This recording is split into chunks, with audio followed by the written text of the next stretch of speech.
Also in the Bay Area in Santa Clara with the 12s. And Eric, what's the feeling right now? I mean, Gary was talking about that joy.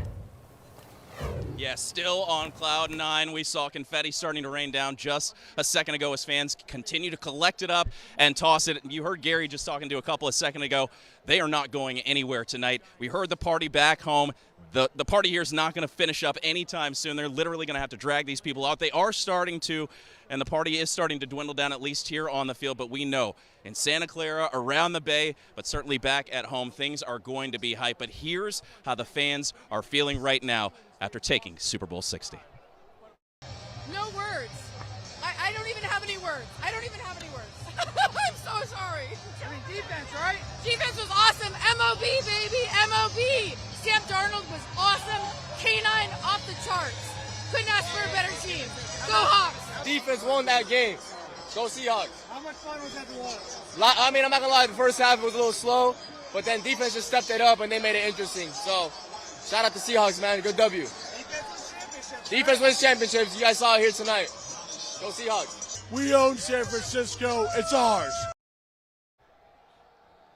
Yeah, defense wins championships, and the dark side, the most dominant maybe in Super Bowl history. For a long time there, we were talking about a potential shutout, which has never happened in the season finale. We mentioned those 12s. We just heard Seahawks chants ringing out, and as you can see, there is still a major crowd back here. They are not going anywhere anytime soon. Another thing that my cameraman and editor Jay Nobles pointed out, Mike McDonald. This was a 2-year turnaround for a 38-year head coach. And you know that this is just the beginning. He and John Schneider in lockstep alongside Sam Darnold and this defense. This could be the beginning of something special, but certainly for tonight. So as we send it back to you, Jason, we will continue to gather sound from the players and fans here as the party continues. We're either even going to get some confetti too, because I know, as Gary mentioned, some folks back home interested in that. But the celebration just getting started here in the Bay and certainly back home in Seattle and around Washington. We'll send it back to you, Jason. Well, Eric, I just want to give you one quick question. You know, just the second Super Bowl with no touchdowns through 3 quarters. And I'm curious, at what point did you feel that this was almost kind of like, okay, this could be over? For me, it was really like at the half, even though it was just like 9-0. That's not a blowout by any means, but you just had the sense that with the defense that already it was getting out of hand for the Pats.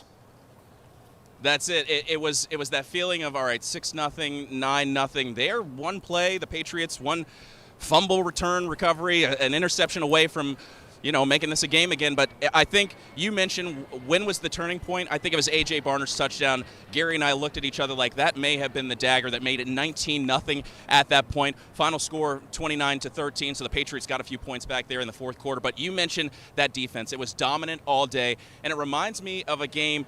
Not many people may know this reference, but Alabama and LSU played to a 9-6 overtime game dominated by defense. That was 2 of the best in the country in college football at that time, and the Seahawks showing they are the best in the National Football League for the very same reason. Special teams, we were talking for a long time about Jason Myers potentially being the MVP. We know how clutch he has been, and he carried them most of the way, but we saw that defense and the Seahawks do their best and the rest down the stretch to solidify Super Bowl 60 and the second Lombardi Trophy in franchise history. Yep, Seahawks living up to the reputation. Eric, thank you.